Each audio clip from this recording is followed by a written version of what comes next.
আমার ভাইয়ের রক্তে রাঙানো ২১শে ফেব্রুয়ারি আমি কি ভুলিতে পারি। আসসালামু আলাইকুম। উন্মোচন টেলিভিশনের অমর ২১-এর বিশেষ আয়োজন অক্ষরে রক্তপদ্ম থেকে আপনাদের স্বাগত জানাচ্ছি আমি মৌ। আজ ২১শে ফেব্রুয়ারি। ক্যালেন্ডারের পাতায় এটি হয়তো আর ১০টি সাধারণ দিনের মতোই একটি দিন, কিন্তু বাঙালির জীবনে ২১ মানে মাথা নত না করা। ২১ মানে রাজপথে বুকের তাজা রক্ত ঢেলে দিয়ে মায়ের ভাষাকে কিনে আনা। পৃথিবীর ইতিহাসে অনেক যুদ্ধ হয়েছে, সম্পদের জন্য, ক্ষমতার জন্য, সীমানার জন্য, কিন্তু ভাষার জন্য, শুধু একটি বর্ণমালার জন্য জীবন দেওয়ার ইতিহাস পৃথিবীতে আর দ্বিতীয়টি নেই। ফিরে যাই আজ থেকে ঠিক ৭৪ বছর আগে, ১৯৫২ সাল। দেশভাগের পর থেকেই পশ্চিম পাকিস্তানি শাসকরা চেয়েছিল বাঙালির মুখ বন্ধ করে দিতে। তারা দম্ভ ভরে ঘোষণা দিল উর্দু এবং একমাত্র উর্দুই হবে পাকিস্তানের রাষ্ট্রভাষা। কিন্তু যে মায়ের বুলি শুনে বাঙালি শিশু বড় হয়, যে ভাষায় ভাটিয়ালি, বাউল আর রবীন্দ্র নজরুলের সুর বাজে, সেই মাতৃভাষা কি এত সহজে কেড়ে নেওয়া যায়? গর্জে উঠল ঢাকা বিশ্ববিদ্যালয়ের ছাত্র সমাজ। ১৪৪ ধারার রক্তচক্ষু উপেক্ষা করে তারা নেমে এলো রাজপথে। তাদের একটাই স্লোগান, রাষ্ট্রভাষা বাংলা চাই। তারপর ঢাকা মেডিকেল কলেজের সামনের রাস্তা ভিজে গেল রক্তে।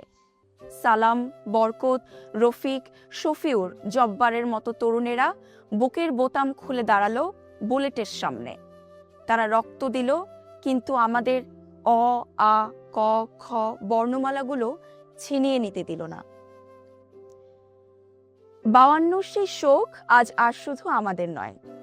১৯৯৯ সালে ইউনেস্কো ২১শে ফেব্রুয়ারিকে আন্তর্জাতিক মাতৃভাষা দিবস হিসেবে স্বীকৃতি দেয়। আজ শুধু ঢাকা নয়, নিউ ইয়র্ক থেকে সিডনি, লন্ডন থেকে টোকিও, পুরো বিশ্ব আজ মাতৃভাষার সম্মানে মাথা নত করে। আমাদের শহীদ মিনারের ওই উঁচু স্তম্ভগুলো আজ যেন আকাশ ছুঁয়েছে। ২১ আজ শুধু বাঙালির শোকের দিন নয়, ২১ আজ পৃথিবীর প্রতিটি বুকে হারিয়ে যেতে বসা প্রতিটি মাতৃভাষার অধিকার আদায়ের প্রতীক। যে জাতি ভাষার জন্য রক্ত দিতে পারে, সে জাতিকে কেউ কখনো দাবিয়ে রাখতে পারে না। ৫২র এই চেতনাই তো আমাদের ৭১-এর স্বাধীনতা এনে দিয়েছিল। কিন্তু দর্শক, আজকের এই ২১শে ফেব্রুয়ারির সকালে দাঁড়িয়ে আমাদের নিজেদের কাছে একটি প্রশ্ন করা খুব প্রয়োজন। যে ভাষার জন্য সালাম, বরকতরা হাসি মুখে প্রাণ দিলেন, আমরা কি সেই ভাষার মর্যাদা রাখতে পেরেছি? আজ আমাদের প্রাত্যহিক জীবনে, আমাদের কথায়, আমাদের সাইনবোর্ডে বাংলা ভাষার কতটুকু শুদ্ধ ব্যবহার আমরা করছি? বিদেশি ভাষার প্রতি অতিরিক্ত মোহ যেন আমাদের নিজেদের মাতৃভাষাকে অবহেলার দিকে ঠেলে না দেয়, সেদিকে আমাদের খেয়াল রাখতে হবে।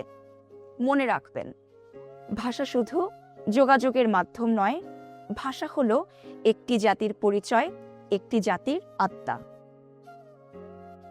আসুন আজকের এই দিনে আমরা শপথ নেই, আমরা আমাদের মায়ের ভাষাকে ভালোবাসবো, শুদ্ধ বাংলায় কথা বলবো এবং ২১-এর চেতনাকে বুকে ধারণ করে সামনে এগিয়ে নিয়ে যাব। ৫২ সকল ভাষা শহীদদের প্রতি বিনম্র শ্রদ্ধা। তাদের আত্মা শান্তিতে থাকুক। আমাদের মাতৃভাষা বাংলা চিরজীবী হোক। উন্মোচন টেলিভিশনের বিশেষ আয়োজন অক্ষরে রক্তপদ্ম থেকে আমি মৌ আজকের মতো বিদায় নিচ্ছি। সারাদিন উন্মোচন টেলিভিশনের সাথেই থাকুন। সবাইকে আন্তর্জাতিক মাতৃভাষা দিবসের শুভেচ্ছা। ভালো থাকুন, দেশকে ভালোবাসুন।